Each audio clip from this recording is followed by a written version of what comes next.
বিশিষ্ট সাহিত্যিক ও কবি সুনীল গঙ্গোপাধ্যায়ের লেখা একটি বিখ্যাত ছোট্ট কবিতা আজ আমি পাঠ করে শোনাব। কবিতা কাটা মুন্ডের দিবা স্বপ্ন। শুরু করছি।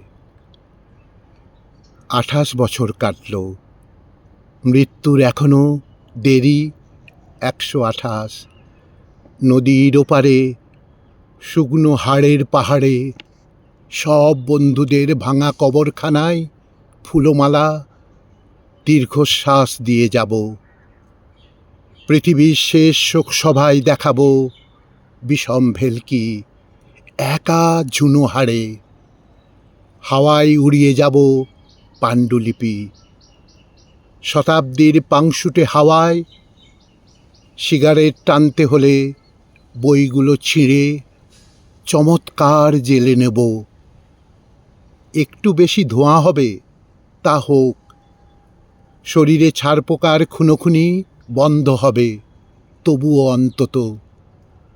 পৃথিবীর গাছগুলি পাতাহীন, ফুলহীন।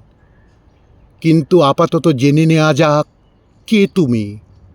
বকুল, শাল কিংবা দেবদারু? মনে রেখো তোমরা, ওহে স্থির, একদিন চরাচর অবশ্যই বধির হয়ে যাবে।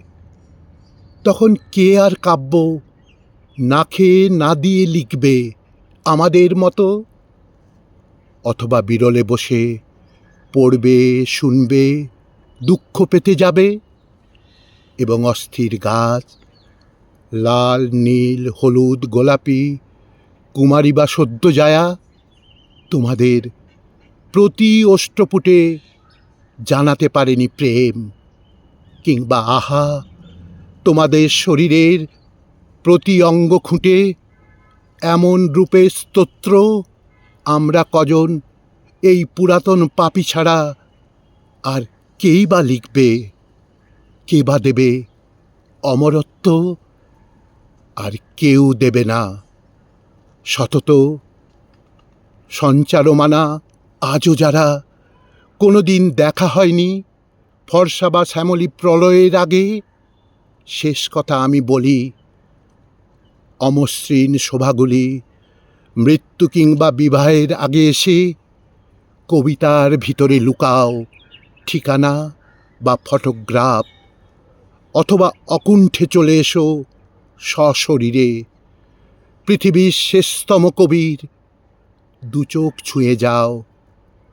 পৃথিবীর শেষতম কবির দু চোখ ছুঁয়ে যাও।